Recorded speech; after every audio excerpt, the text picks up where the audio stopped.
everyone, and welcome back to Chronic Harmony, where chronic illness meets artistry, honesty, and healing. I am Diana, and please join me in welcoming our guest today, Olivia Bell Roberts. Hi, Welcome. thank you so much for having me.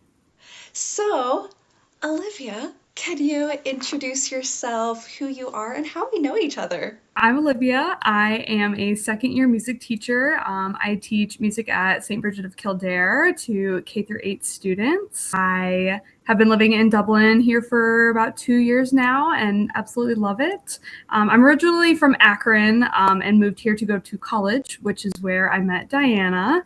And Diana and I were in choir together. We had classes together and just got to know each other there. Even after 2 years of graduating, we are still friends and still keep in touch. And now we're here. Woohoo! Lovely. So, before we dive into your health and your journey through that, how would you describe yourself as a person? Who is Olivia Roberts? Yeah, I would describe myself. I'm very vivacious, very bubbly, very extroverted. I love people. Like, honestly, I love cats, but I'm kind of like a dog in the sense that, like, I love people and I love being around people. I am very type A, very hardworking, very motivated. Yeah, I would just describe myself as a very bright person. Definitely an extrovert because I transferred to Capital after being in New York for a year. And right away, the second I sat down in choir, well, it was even before that when it was convocation. Yeah, that's right. And you saw me and you're just like, oh my gosh, hi, I can't wait to meet you and everything. And I'm just like, cool. I at least know I have one friend to start off the year. Oh, and now we're here. And now we're here. Yes, so it's always good to have an extrovert in your corner because you it's a relief to be like, okay, I know I'm the new kid, but there's at least somebody who has grabbed me along for the ride. I got you, girl. When did you realize your relationship with sleep was different than everyone else around you? Yeah, I think the first thing that I noticed that was off was that I started having to plan my day around my sleep. Mm. And I'm getting married in May, so I was planning on having like an hour or two in the middle of my day to go home and take a nap. And when I was in college, pretty much any chance that I got, like I would run home to my dorm room, I would take a nap for 10, 15, 30 minutes, and then I would run back. And sometimes I would do that multiple times a day. So once I started putting my sleep in my schedule and like scheduling that out, that's when I realized like, okay, this is probably a problem that I should get looked at. It's one thing to take naps if you're feeling tired throughout the day, but to do it as excessively as I was, it was very much becoming a problem in my day-to-day life. I remember there's always different couches in the Oh conservatory. yeah, that too. And if we ever saw Liv just like on a couch, it's like, okay, it's her nap time. We'll just let her be. And she'll wake up in probably about 5 minutes and just crack down on some homework or music theory or whatever. And you would be spick and spam. But Yeah. yeah. So, what did your early symptoms look like, even before college, looking back? Is there anything that you noticed that were kind of red flags to what you were dealing with? Yeah, going back to like what I was saying earlier, like I'm very bright and bubbly and vivacious and like I just love people. Mm. Back in high school, I was falling asleep in classes and like I loved school, like I loved being at school, loved being with my friends. So I started falling asleep in classes. I would fall asleep in choir. And this wasn't like a narcolepsy episode where I'm just like standing and then oh I'm out like a light. Like I have to have my eyes closed for a second and like be still. So I was falling asleep in classes, in choir, in between rehearsals, after school, like my head would hit the pillow and I would immediately fall asleep, which I feel like most people have the opposite problem and they take forever to fall asleep. Um, so that was the first thing. And I just kind of played it off as, oh, I'm a teenager, I'm doing a lot of things, I have rehearsal until 11 o'clock at night and I have school. Like I'm just, a student and I'm tired. And then going into college, it remained that way, if not getting a little bit worse. And with the sleeping in public thing, like I could just fall asleep anywhere. And I knew that I could fall asleep like in less than 5 minutes. And when I got to college, when I would go into the practice room, I would set a timer for 30 minutes. I'd practice for 30 minutes, and then I'd set another timer for 5 minutes, and I'd put my head down for 5 minutes, and I would legit fall asleep. And I would just do that on repeat for however long I needed to practice. So yeah, then in college, it started getting worse. And then about a year ago, once I started my first year of teaching, and none of these symptoms like got better. My fatigue, I had like brain fog. My memory is still not really great. All of those things just kind of got worse. And I had trouble functioning at work. So all of those things, were just major red flags. And the fact that I couldn't keep up with my job that needs a lot of energy, yeah, that was a major red flag for me. Absolutely. And did you assume this was normal everyday life, or was it like, oh, not everybody else is falling asleep? How did you process all of that? I thought it was normal. High school, I was just a student. In college, I was a college student. Every college student is tired. My first year of teaching, I'm just teacher tired. Like that's a thing. And, my other college friends, like, they had to go and take naps and that was them. And I was like, oh, me too. Like it's normal. And then when I was talking to my coworkers about my sleep, none of them were having the same issue. Even in like their first few years of teaching, like they were tired, but it wasn't to the point where they would like, I've almost had crashes at lunch. Like I would almost fall asleep during my lunch or my planning period or after school. They did not have the same experiences that I do of just very quickly falling asleep. Up until then, I just thought, oh, like this is normal. I'm a college student or I'm teacher tired or whatever it is. I'm normal. I'm fine, but I'm not. I have a chronic illness. So there you go. How would you describe your sleep disorder to somebody who's never experienced it before? Because like anybody else in the real world might think, oh, well, she's teacher tired or student tired or just, just needs a little extra sleep than the average person. How would you describe that to somebody?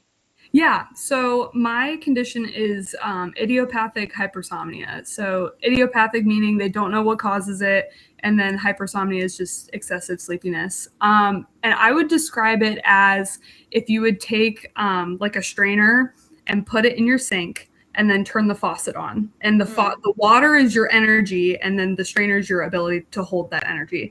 And it just, no matter how much water is going in that strainer, none of it stays. No matter how many naps I take, no matter how many hours of sleep I get at night, like it's just, I have no ability to retain my sleepiness. And I would honestly equate it to like if you went like 1 or 2 days without sleep, like that's just how I feel all the time. That is my norm.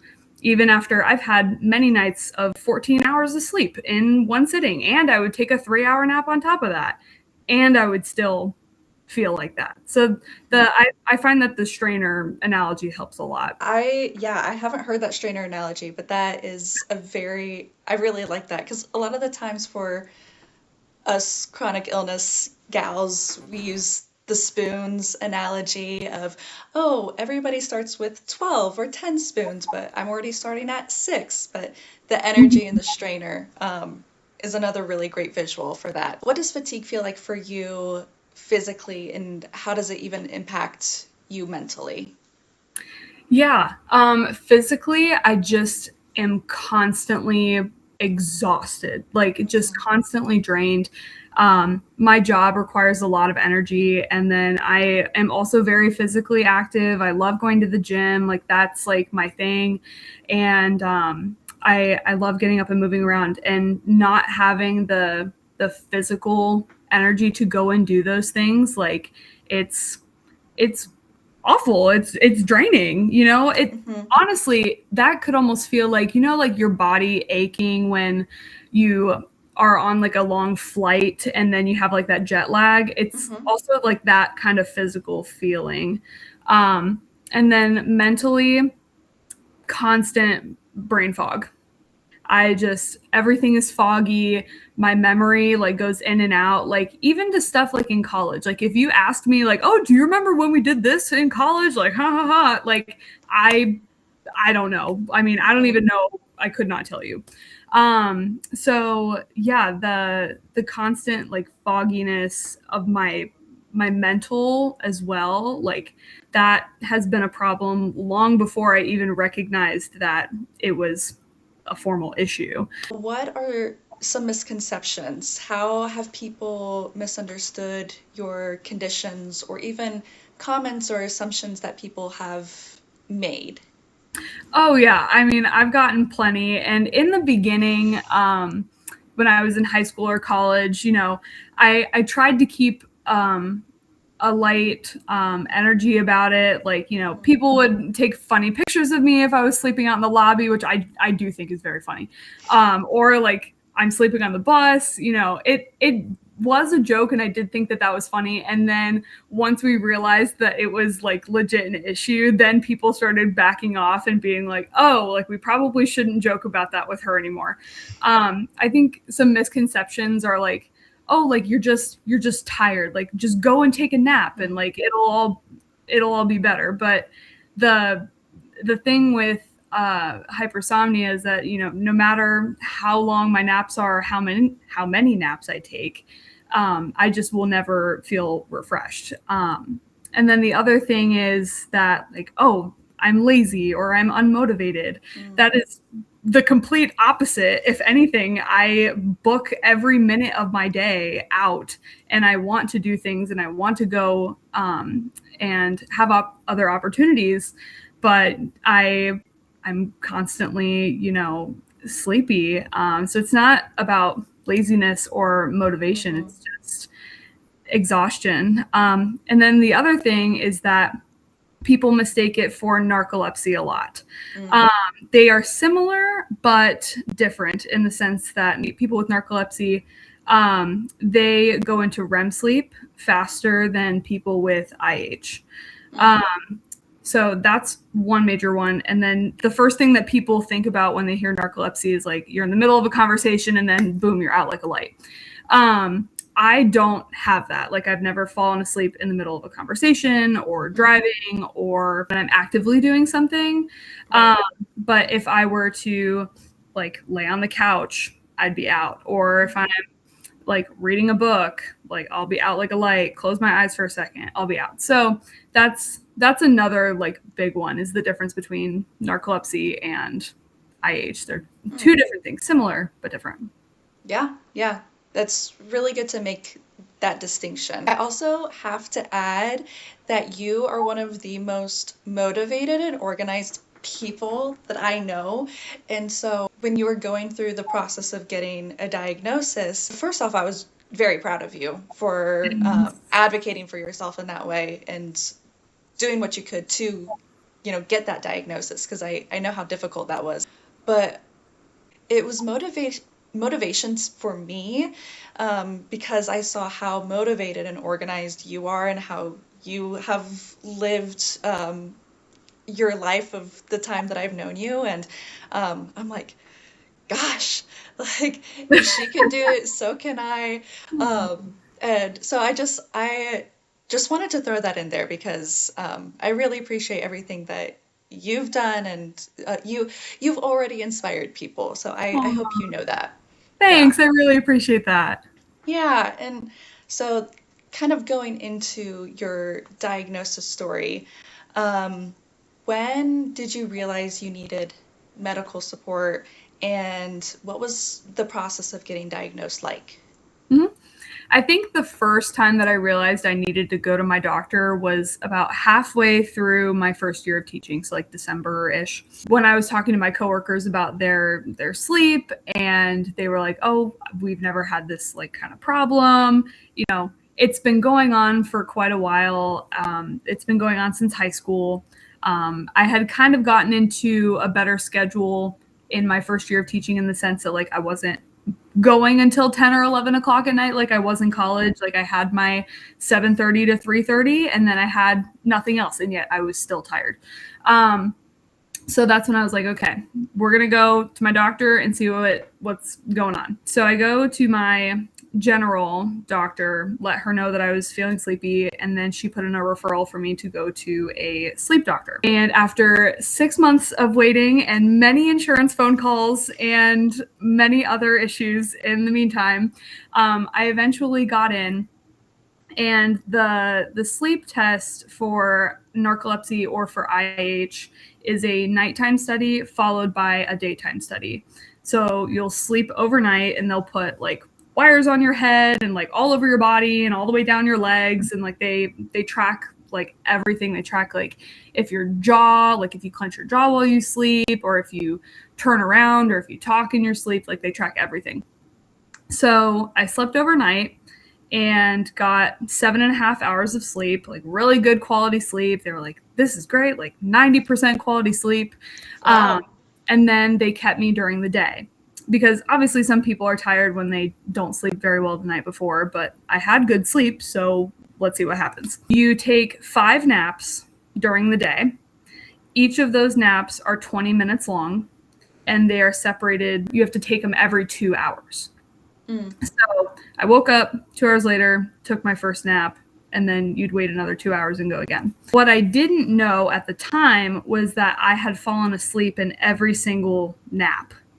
And I had fallen asleep in less than 7 minutes. Oh my goodness. Yeah, so it's very fast. And anything less than 10 minutes on average is considered IH. But if I were to enter REM sleep, and I think it's 3 out of the 5 naps, then they would consider me narcoleptic. But because I don't go into REM sleep as fast, then it's not narcolepsy. So that was kind of that diagnosis process, it was really cool to see like my sleep study after and see like how fast it took me to fall asleep and what stages of sleep I was in, and also just getting the validation from a doctor was good too. Did having that answer change how you viewed yourself or how you viewed rest or even activity? Was there relief behind it? Any grief? Talk to me a little bit about that. Yeah, I feel like it was more relief and satisfaction that, like, it's not just that I'm tired or that I'm lazy or that I need to sleep more. Like, I had a great quality sleep at night and I was still tired. Like, it's good to know that there is a medical and scientific reason for why I'm feeling like this. And that opens up the door to other treatments to make my life better. And I have been very lucky and grateful to be productive and go to college, and I have a stable job, and I'm able to make my life function with my sleep disorder before I got treatment. So I was really excited about the fact of what is my life now going to look like now that I'm getting treatment. And if I was productive without treatment, I mean, I am just going to be unstoppable once I get treated. So yeah, it was very much relief. And being able to go to my family too and explain to them, because when I told them I was going to the doctor about it, they were like, okay, this is probably something that we should be concerned about now. And being able to go to them and explain what it is and get the support from them too, like they understand more if I need to like go and take a quick nap for half an hour. Like they are much more understanding of it now. They've always been supportive and understanding, but especially so now that I have a diagnosis. So lots of relief. So now that you have that diagnosis and you're still performing and doing work, what has helped you manage your symptoms, and what have you found makes your symptoms worse? Mm-hmm. So as far as managing my symptoms, so the first thing that we tried was medication. I'm on, I think it's modafinil, which is usually the first thing that they prescribe for IH or for narcolepsy. And basically it's a stimulant that helps keep me up all day, and then I'm able to sleep perfectly fine at night. And so I started that about a year ago, almost a year ago, and immediately noticed differences in just my energy throughout the day. I didn't constantly feel like I needed to go take a nap or that I needed to like rest my eyes. I had enough energy, not to the same extent of like caffeine, you know, like when you have too much caffeine and you're like shaky. It wasn't like that. It was just like I had a really, really good night of sleep, and that strainer doesn't have all the holes in it, and it's just like it's a bowl. Like it just felt amazing. After I'd been on it for a little while, I now take it 2 times a day, just to give me an extra boost in the middle of my day so I can get through the rest of my classes with my little kids and go to the gym and all the things I have to do at the end of the day. But it has helped tremendously. As far as worsening symptoms, I do notice that when I have either very little sleep or very poor quality sleep for whatever reason, it worsens my symptoms throughout the day. Just more extreme brain fog and the physical fatigue. That seems to make it worse. The food that I eat is also really important too. If I just eat a bunch of crap and that's just, I know it's not good for me, but it tastes delicious because of course. If I don't have the right nutrition, that also makes my symptoms worse. But luckily, me and my fiance are very proactive about putting good, healthy food into our bodies, and that helps a lot when I eat the right things to keep me on track throughout the day. So Y'all need to write like a cookbook or something because the ingredients and the proteins y'all are using, I'm just like, oh my gosh, these guys have it together with nutrition and making sure you're actually fueling your body properly. I Yeah, I will be waiting for that cookbook in the next 5 years, just so you know. I wish that I could take the credit for that. It is all him. He does all the cooking. He's like the best housewife ever. That's incredible. I love that. Previously, you were talking about how you would feel lazy for needing to sleep for as much as you did. How has living with the sleep disorder shaped how you view yourself or even relationships with friends or family? I think as musicians, and you can attest to this too, like we're very hard on ourselves. Like we expect the most of ourselves. Like, you know, that's very much the culture that we come from. So like when I am trying to uphold the standard of my musicianship and my teaching and being a good fiance and a good friend, and like not being able to uphold those expectations because I was so tired. I think that my own view of myself and like my self-worth like was kind of diminished. But now that I have my diagnosis and I'm kind of on the up, I'm able to work more on myself and my teaching and be there for my students and be there for my fiance and my friends, and really kind of pour that energy back into those relationships. In terms of productivity, I think when we're in college, we constantly have to be productive no matter if we have the energy or not. Like you're just a student, you have stuff to do, and you just have to push through it. But I feel like now at this point in my life, my productivity naturally has gotten better because I'm able to give more energy throughout the day. But I also do know that productivity also means resting and taking care of myself. Like that is also simultaneously productive. Having that view of rest and productivity going hand in hand has helped a lot. And even after school, you know, I try not to bring work home as much as I can. And I know that if I don't rest and take care of myself after school and on the weekends, then I can't be there for my students and my coworkers and everybody else that, you know, I need to help out in my day-to-day life if I don't take care of myself. So yeah, we're in a much better place now with productivity and rest. That's awesome. I love that because you're talking about how it's the water going into the strainer, but now you feel like it's a bowl. And so now you can actually pour into people and it's the glass is half full instead of actually emptying, right? Yes. Yeah. And no matter how much you pour into it, it's just always empty. But Yeah, yeah, absolutely. So that's really encouraging to hear that you feel like you have this basin of water that you can actually give back because you were still even giving back when you were a metaphorical strainer. Um, yes, I tried. I tried my best. so even if it was just like little droplets of water every now And and then. yes, and sometimes that is all you're able to give, and and that's fine. If you can give a droplet or you can give, a big basin full of water, like that's just how it is. Yeah, that's awesome. So talking about that productivity and productivity of rest, how proud of yourself are you now?